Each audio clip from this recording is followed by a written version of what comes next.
I'm Dunn Dela Cruz, your host for today. My main man, Jesse Vasquez, our main guy, Jesse Vasquez, is out today. He actually probably just landed back home. He was over there in the East Coast, probably met with some of you guys and had a meetup. He had also a event that he was at in Nashville. So for all the folks that went to go meet up Jesse, thank you. I'm super jealous. I was sitting on the sidelines because I couldn't get a babysitter. For those of you guys who don't know, I have 5 kids. I'm a 100% stay at home dad. I operate my furnished rentals, including my new business, my lead connecting business, all while raising 5 beautiful kids. And also, I coach inside the academy next to Jesse. That's where I came from. That's where I learned everything midterm rentals. And I continue to learn because we're packed with other great leaders in the midterm rental space that has some nuances in their systems, their operations, and their type of clients, right? So, more for the newer folks, MTR isn't just about traveling medical professionals, although that was essentially the boom, right? But there's a lot of different industries that we could tap into and serve, certain companies that needs our help with furnished housing. So I'm very lucky to be part of this community where even though I know MTR, there's always things changing, regulations, new strategies, new tools to use. So Jesse and I, what we try to do is help you guys in the public space to operate the best way possible so that you get the returns that you're looking for, right? Higher occupancy rate, corporate contracts, and of course, scaling your MTR portfolio. But today's a good one. Today is, let me pull up my notes. I was going over it through earlier. Today we're going over my favorite Facebook post. So we're going over your guys' posts, and I had picked more on the newbie side post because we've seen a new, wave of new MTR operators, investors coming into this space, and I feel like this would really help them. And I feel like these are, usually the common questions or obstacles new operators face. So hopefully today will bring value to you guys. And if it does, well, then let's move on to the next segment of this show, the MTR Monday code. We have this code. I got this idea from one of my OG mentors, my mentors from YouTube. We all have those. I've been watching this guy since 2015, Andy Frisella. And he does the same thing as far as, asking you guys to share the show, right? Jesse and I and, a couple of our private community members comes in here, drops gems, some knowledge and experience, some hacks, to help you guys out. So the only ask that we have, that we ask, the only ask that we ask is to share the show. If you feel like it can help somebody else to get started or give them the direction that they need, please share the show. And if you have a question, here's a number 2 code rule of being part of this community. The public community is drop your questions, ask your questions. Don't bottle it in, because that's the main reason why most folks don't get the results they're looking for or achieve the goal, because they just stay silent. They're too scared to um, to sound dumb, asking dumb questions, right? And there's a fine line with that. Obviously, quality questions is expected from people who's been doing this a little longer. But if you're a newbie, I mean, there's no dumb questions, really. And that's why we do this. We show up here to remove all those obstacles that you guys are facing, so you could bet on yourself, take action, and make sure that you're aligned and you're doing best practices, right? And last but not least, tag someone. Like I said, it goes with sharing the show, but tag someone in the Facebook group, in a post, if you feel like it's going to help them, because that helps us. It shows us what we need to be talking about more and how we could better serve our public group. But let's jump right in.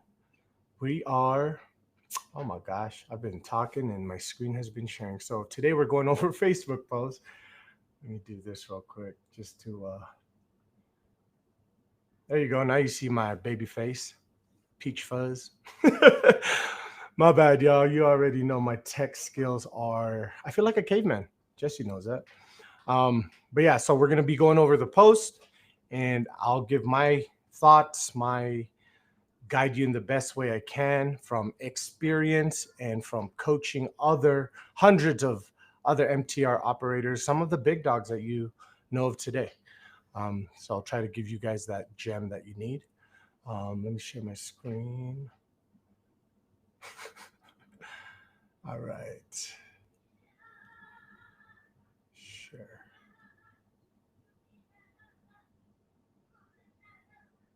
All righty. Let's get right into it. We're gonna fly through this. I'm gonna give you the gems. It won't be too long. If I'm being 100% honest with you guys, I've been under the weather. I've been feeling all the symptoms of stomach flu. So, but I had to show up for you guys. I was really close, really close of not showing up and telling Jesse, like, dude, I can't do this. I'm struggling, but that thought in my head that, because some of you guys messaged me last week, and just the thought of my head of, some of you guys need the help, and I feel like I'd be letting you guys down, and I know that feeling. So we'll fly through this so I could rest, get some crackers and some electrolytes. This is not an ad. Well, let's jump into these posts. Let's see what we got. Let me move you guys here. The posts. Oh, okay. So this first post is by Calpana. Do you guys have cleaning fee charged every month, or is it a one-time fee and service? If it is, actually, let me answer that first question. Do you guys have a cleaning fee every month, or is it one time? It really depends. It depends on the type of client you're serving, what industry, and usually when you have these types of conversations with the HR person or the relocation specialist in the specific company that you're reaching out to, this is part of the questions you ask them in the beginning, right? Like, what do you have a hard time in? What is it something that you guys don't like about looking for homes, right? I'm just asking those qualifying questions so that you can come back and create a product, right? Whether you're going to charge monthly cleaning or if you're just going to have one cleaning fee for their entire stay, right? With that, you could create a product or a service of that type of cleaning and the fees by identifying what are the pain points of these corporate companies we're trying to serve, right? So it could go either way to answer your question, one-time fee or not. If you have a cleaner that is extremely expensive, let's just say, right? There's some out there and they need to be able to justify that. But like for me, I pay my cleaner top dollar because she takes care of me. Like she literally does take care of me from A to Z, everything cleaning. She's essentially the manager of that property, right? Inventory, all that stuff. So let's see. If it is only one-time fee and service, how do you make sure your unit is in good shape? We highly advise to have monthly inspections, right? Even if it doesn't have cleaning, right? If you could get creative with your cleaner. If your cleaner, for example, normally charges $250, but you need them to inspect the home, you can ask them like, hey, is it possible, you do a turnover just on the bed sheets and then inspect the home. So it's not like a full clean, right? Maybe you could get a cheaper rate from your cleaner, depending, how your relationship is. And that can help out, right? Where you could still come in with a reason to, thank you. That was my wife. She was pouring me some fresh cold Zico. And oh, that is not Zico. What is that? Salvadorian remedy. Salvadorian remedy. There we go. My mother-in-law is here helping me with the kids, so I can't wait till they get back to school. But the Salvadoran remedy. Let's see how it works. I'll update you guys next week. All right, let's get back to this. My ADHD's kicking in. All right. Yeah, so for the walkthrough or the monthly inspection, we always advise that, right? Because you want to catch things before they get worse, right? That's really what it is. Any leaks, if you feel like the guest that you have is not following the house rules, monthly inspections will help you. And then you could save on costs with cleaning by negotiating with your cleaner. Like, is there anything that we could do? Or don't even apply any cleaning. Just put regular inspections in your contract, in your rental contract. You could put that in your addendum of like what to expect during their stay, right? Um, let's see. Do you have some kinds of clause in your lease? Oh, yeah, there you go.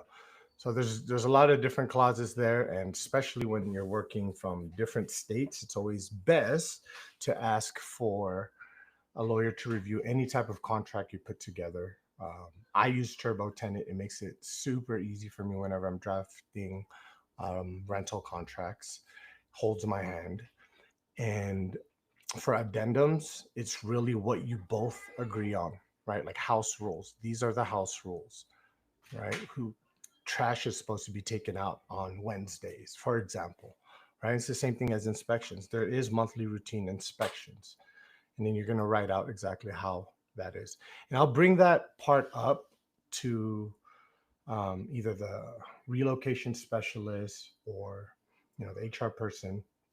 I'll bring that up at once we're ready to sign, right? Once we're ready to sign, I'll say like, hey, just review the house rules and what to expect during your stay, and ask me if you have any questions, or call me, right? Because they have to review those things, and sending them a reminder is always great. Don't try to be sneaky and don't say anything. Like, it's in the contract. Because side quest, real quick, side quest done. We're working with a landlord over in Detroit, Michigan. Long story short, I'm arbitraging her unit, and she's a slumlord, straight up slumlord, and was going against all the terms that we asked about we agreed upon in our rental contract, in the addendums and all that.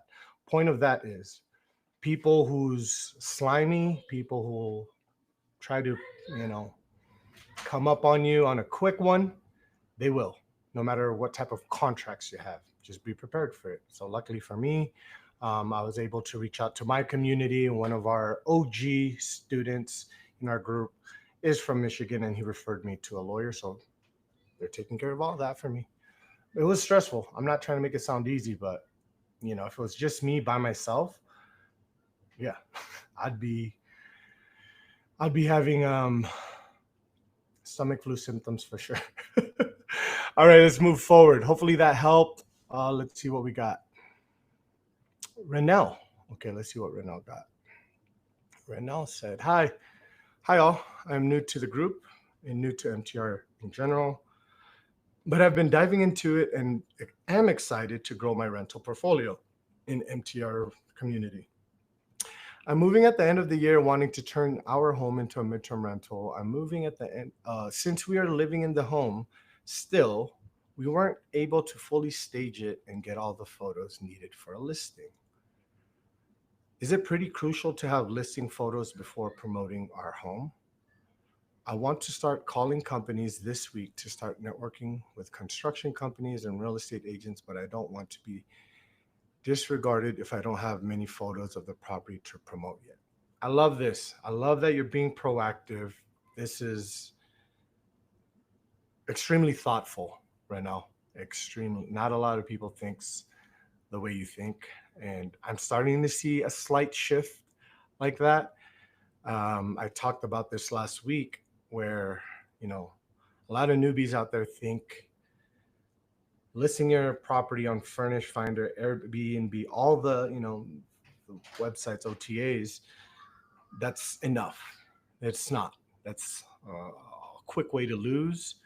That's not a way to build a sustainable business. That bubble has popped. You may get lucky a couple few months, few weeks, but based on what I've been seeing, the folks that I've been helping, they do a little bit, they launch their unit, and then they stay vacant for 2, 3 months. And then that's when they call me and say, Dunn, what do I do?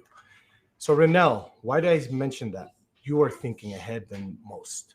Most people just want to list it and that's it. So let's 2.0 this right here. Okay. Yes, absolutely. List your photo on Furnish Finder is a solid tool. It's a lead gen tool. You get, unmatched leads, matched leads, even the unmatched leads, guys, don't sleep on those, right? There's opportunities there. I can't tell you how many times, not just me, but other people that followed up on unmatched leads and were able to serve them and help them and build off that relationship, right? Because that's the goal here. You hear Jesse say it all the time is relationship, building that B2B relationship. And zooming out, that's like one of the powerful tools, supplemental tools a lot of businesses use, right? To maintain a certain type of cash flow coming in or leads coming in, right? So working with different B2Bs, having that network relationship, it's a game changer. And it beats 100% of the time, it beats just listing it on OTAs like Furnish Finder, Airbnb. Nothing against them, but let's do more, right? If we're really trying to reach those goals, financial freedom, retire our parents, our spouse, right? We have to do the extra mile. I forgot where I got this from, but this random thought came into my head. You can't have, because I had this, you can't have major league dreams, right? Major league goals, big goals, and only apply minor league effort.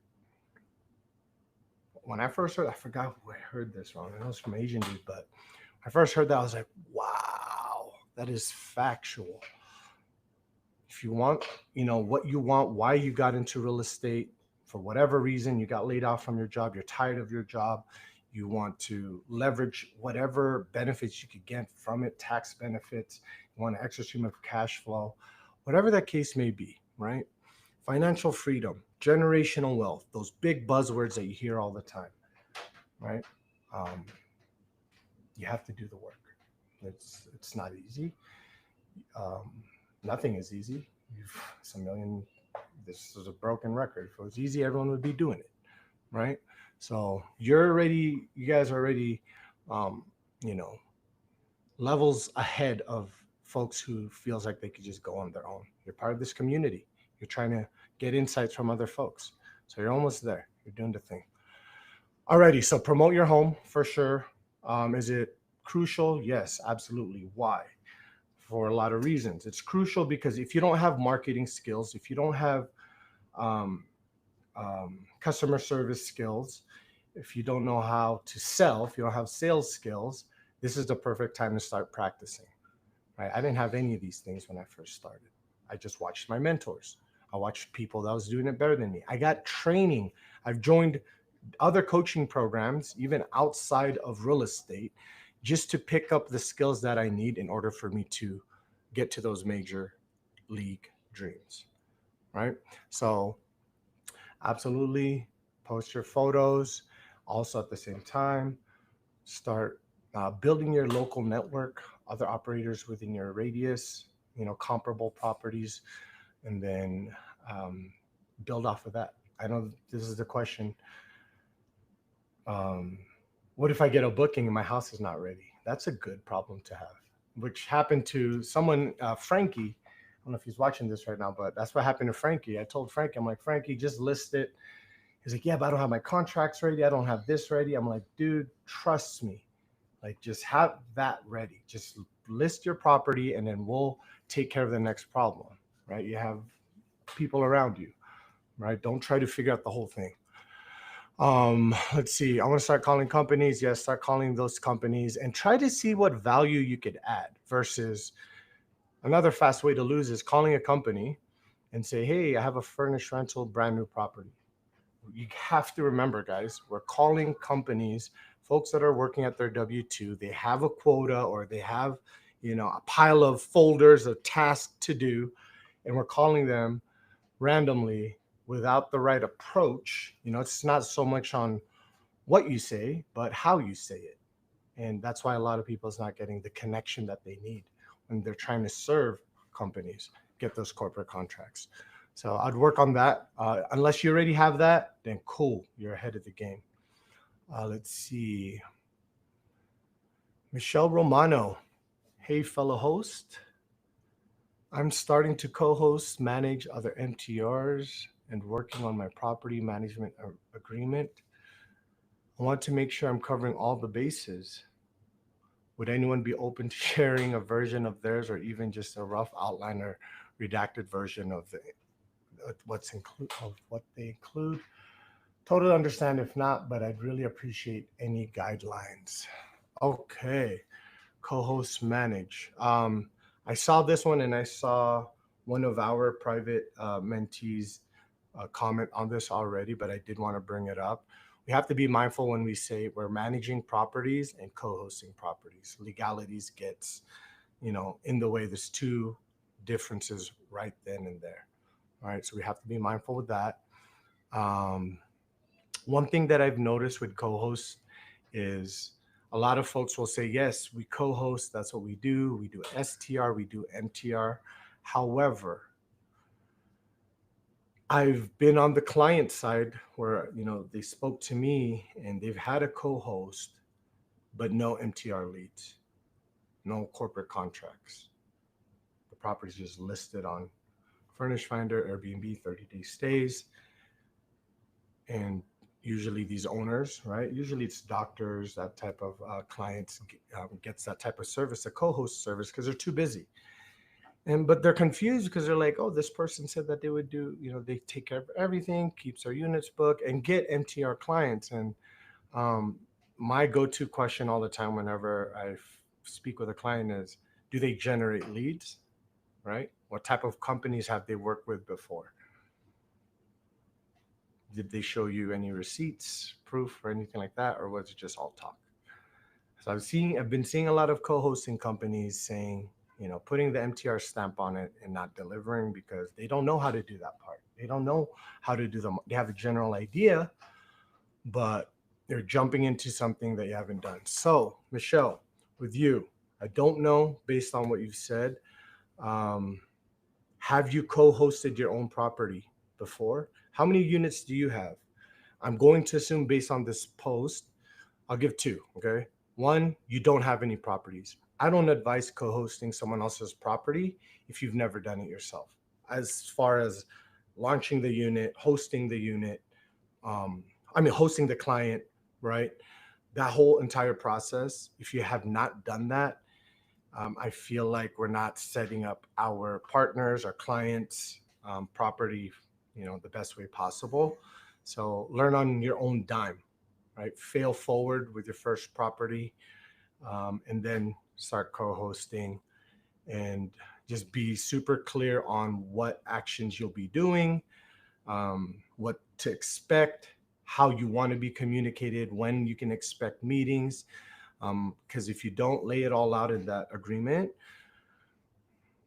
you're going to be out of control, right? We don't want a owner of the property calling us every week. Did it get booked? Did it get booked? Did it get booked? Right? That's going to set us back with our day-to-day critical tasks. And we also don't want them to feel like that anyway. So that's just my view from this question, what I see. It's not so much what everyone else has in their contract, but how are you going to deliver and execute? And once you identify that, you put that in your contract. All right. Who's Nick Mushin? Sorry if I'm reading your name wrong. That's what happens when you drop out of 10th grade. New to MTR. I've rented my unit for the first time to a traveling nurse. Nice. This was through a placement company and not directly with the nurse.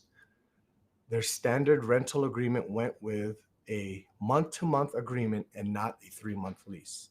The reasoning was because their contract could technically end with a 30-day notice from the hospital, so they do not want the liability. Okay, I get that part. Liability of paying for the unit if the contract gets canceled. Okay, Nick, this for sure sounds like this is your first go at this. This goes the same thing for displaced families insurance clients. This actually aligns with that slumlord I worked with in Detroit, Michigan. So let's do this, right? For displaced families insurance claims, right?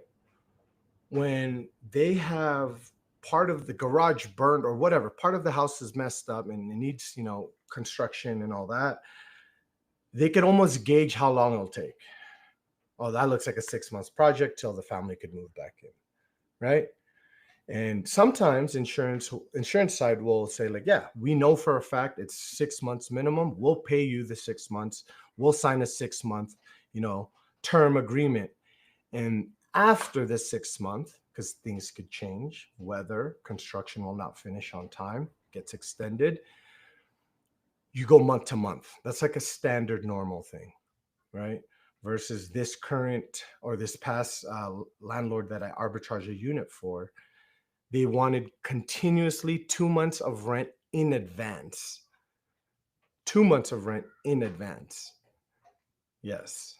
So essentially, if I wanted to stay past July 31st, let's say checkouts today, and I wanted to stay past July 31st, I would need to pay 2 months in rent in advance. And totally against our contract. And she's holding her guns, but again, spoke with the lawyers and they're pretty excited. So I'll keep you guys updated on that if any new news that I get. But with this one, why it ties in with Nikki is we have to be flexible with these corporate companies. That's why they want to work with us. We make their life and job easy. We need to create a system, a flow, a product that can be appealing to them, that makes sense to them, right? Because before all of this, there's people who weren't doing month to month, or they'll jack up the prices just to do month to month, versus just being flexible, being mindful with that specific industry you're serving, travel nurse, insurance, construction, right? It shows that good faith, like, okay, this person's very collaborative.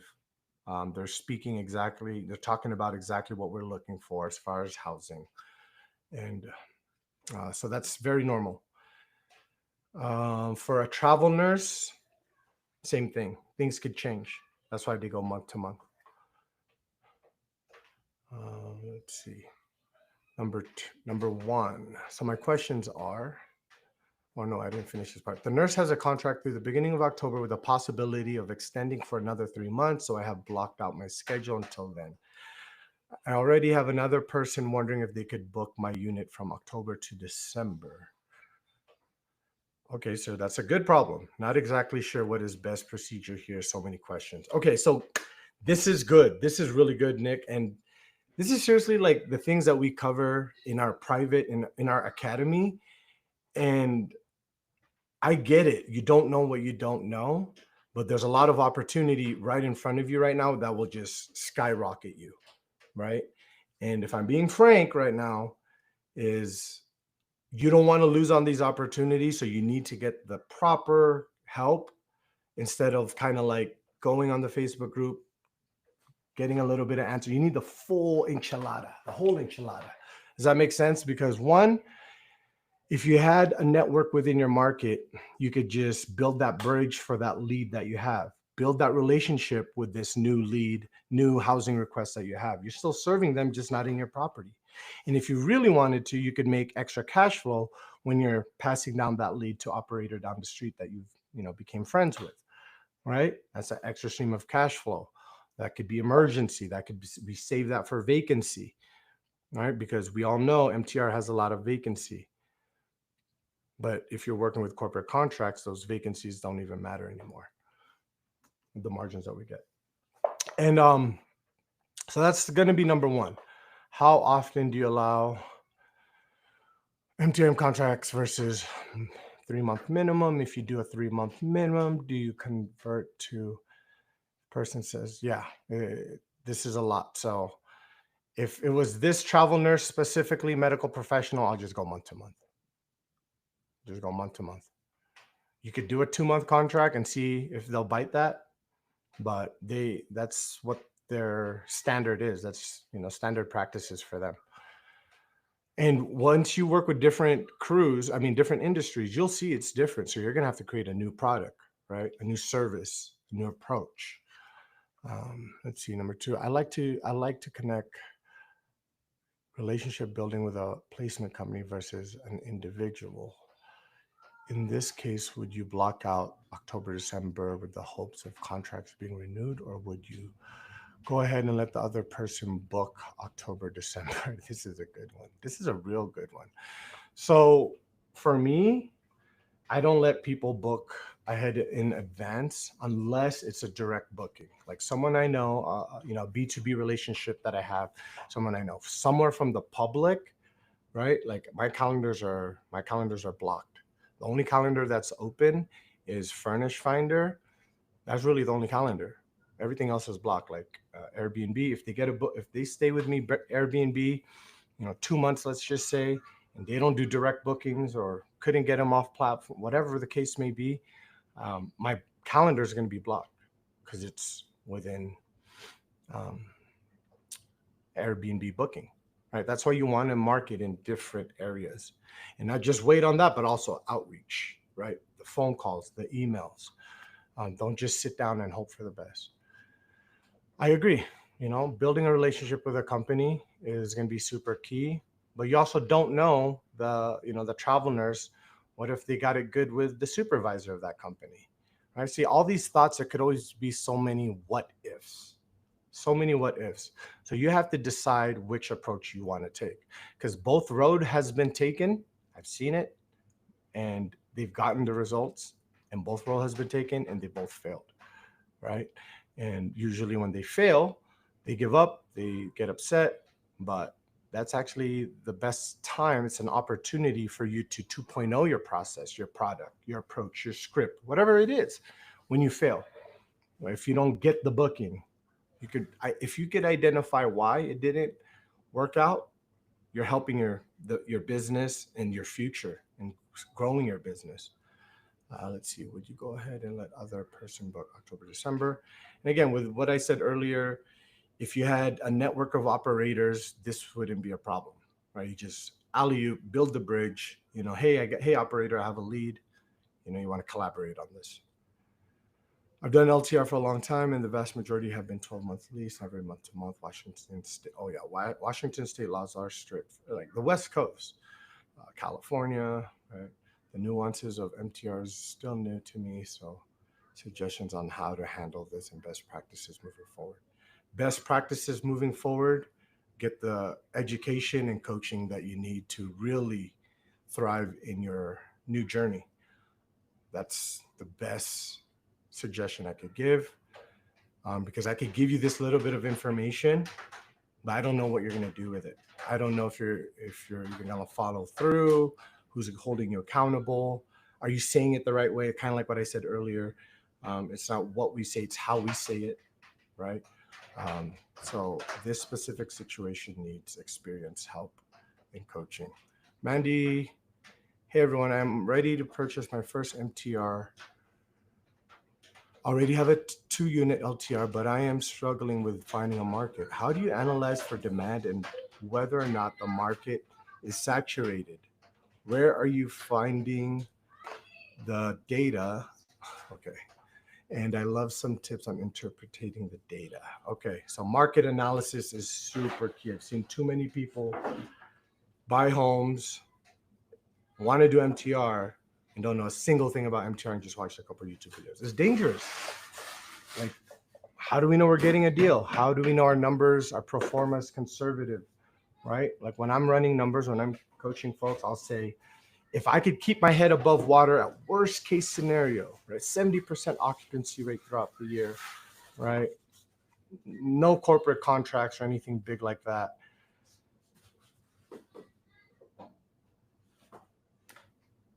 If I could keep my head above water, I am 100% confident that I could get corporate contracts. Why? Because I've already done the work in the back end, right? The calls, the getting connected, providing value, right? Creating products for specific companies. So I know that I could get that 15, 25% boost. in occupancy. And I see too many people buying homes, getting loans, doing all these things. And I love it. I love the action taking, but you're not looking at it with MTR lenses. A lot of folks are looking at it with LTR lenses, right? But we leverage Furnish Finder data. MashVisor is a robust tool of data, especially if you know exactly what you're looking for, what to do. AirDNA, Price Labs are also fantastic tools as well. Looking at your competition, right? That's part of, pulling out comps, but also hotels are your competition. What are their rates? What is their average rate? And you could reverse engineer from there with the property you're launching or you're purchasing, and your mortgage, your operational expenses, and see how it looks from there. But that's a loaded question. That's not just like a one done, even though that's what most people want. I'm not going to give you that because I'll just be leading you to failure. How do I get the negative kind? How do I get the database for insurance relocation? Go on their website. Some of them, they charge you. Some of them are free, the big dogs, right? Obviously ALE Solutions, CRS, but that's how you get on their database. But Lisa, I don't want you to just list it on there and then that's it. You have to do the other parts too for your business, right? Get connected. You reach out, even though if you plugged it in their portal, right? Plugged in your unit in their portal, reach out to that super key, the marketing part. Our last one, Christy Leonard. Hi, y'all. I have an inquiry to rent my MTR for a year, construction project. Nice.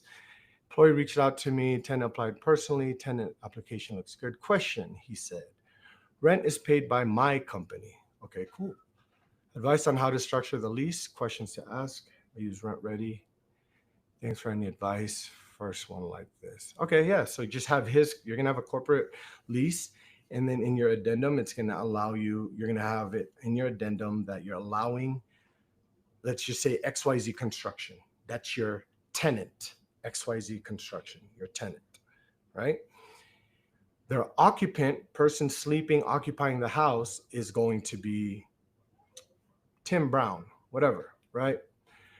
You want to get their information, ID, do background check on them as well, whoever's staying in the property, and then have their name in the rental contract saying that you're allowing XYZ Construction to have Tim Brown stay as a guest at the property. You know what I'm saying? So it's like a sublease. You're allowing XYZ Construction Company to sublease, to rent it out to have their guests stay at the property, right? Let's see. What else would you need there? Background check for sure on the employee that's staying there. Have XYZ company on the rental contract with your LLC as well. And then you could even put like, chief officer of the company or a representative signing for the company, and it'll be the name of the person that actually called you. Sounds like the owner of the company, right? And then they're the ones who's going to be doing the signing. That's it. And then you collect rent. It's really that simple. Haven't used Rent Ready, Turbo Tenant, dude. I'm telling you guys, I am not tech savvy at all. Probably need to stop saying that too because it's making it worse. But Turbo Tenant, that's where it's at. That's where us all leading MTR operators use. Newbie operators, that's what they use. And then once you scale, you have your own, direct booking contracts, and maybe have a best friend lawyer who could make contracts for you on the fly. That'd be cool. Alrighty, guys, that'd be it for this Midterm Monday. Thank you for showing up. Hopefully that helped. I know I was a little more abrasive, I guess you would say. I've been getting that a lot lately, but I just want to give you guys the real. That's really what it is, right? You could teach a man how to fish, you know the rest, right? So I'm not trying to give you guys just fishies. I'm trying to elevate your guys' process and then prove you guys as MTR operators. We all can help each other too as well. So stay connected in the Facebook group, collaborate with other folks, remove that scarcity mindset. MTR is all about collaboration, being of service, having that servitude mindset. So if you don't have any of that, you will for sure lose an MTR. 100% you will. 100%. If you don't have the servitude mindset, you will lose for sure. Appreciate you guys for showing up. If something clicked, don't let it sit. Take action on it as soon as possible. And if you've been trying to piece this thing together and 3 months has passed, maybe 6 months has passed, maybe a year has passed, you've been doing it all on your own, maybe it's time to plug into a place where you can get the right guidance, the right help, and the full support you need to thrive in the MTR space. Give me a call, try to help you guys out. We'll be back next Monday, same time, same game. Keep showing up, keep building, guys. And remember, this is real business. This is not just posting it and hoping for the best. That's not how you get to financial freedom or generational wealth. We have to do the work. I'm done, y'all. Peace.